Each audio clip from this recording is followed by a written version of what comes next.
20% odamlar semiz ayollarni yoqtiradi, bu fikrga qo'shilmayman. Aksariyat hollarda 95% odam ozg'in insonni yoqtirsa, 5% semiz. Masalan, men semiz ayolga uylamagan bo'lardim. Ajelaxon, xafa bo'lmang, bu sizga motivatsiya bo'lishi mumkin. Meni qiyofamni eslab qoling.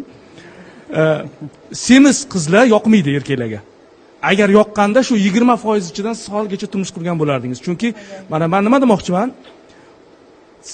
Siz ayolga bunaqa gapirib, erkak sifatida fikrini aytyapsiz. deb biz hozir o'ylamyapsizmi? rasmiyatchilik qilishimizdan ko'ra ayolga bunday 80% ichidadilar mayli. Qanaqa? Yo'q, lekin yo'q, hozir meni gapim ijobiy. Bir kun balki menga rahmat aytarlar bu aktrisamiz. Siz juda ham chiroyli aktrisasiz. Agar olsangiz bundan-da dilbar bo'lishingizga men ishonaman.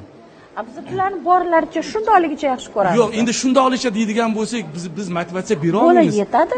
Ona bo'lishlari kerak, ona bo'lishlari kerak. 2 oy ichida 30 motivatsiya yetarli. Bu juda katta natija. Shunda qotadi deb o'ylayapsizmi? Yo'q, men ishonyapman, siz uddalaysiz. Bitta narsani esingizdan chiqazmang. Organizmga uglevod kerak bo'ladi, belok kerak bo'ladi. Ko'p narsalar kerak bo'ladi. Men mutaxassislar bilan ishladim, endokrinolog bilan, dietolog bilan, trener bilan ishlagandan keyin hamma narsani uyda o'tirib olib, grechkani qattiqqa bo'ktirib yeyishdan ozmaydi hech kim, aytib qo'yaman oldindan. Hamma narsani gрамотно maslahatlashgan holda chiroyli ozish kerak. O'shanda kompleks bo'lmasa bu qiyin. Bir xil aytadi, umuman suv bilan ozdim deganlarni eshitdim. Och qolib 21 kun och qolib ozdim deganlar ham bor. Hammani organizmi har xil.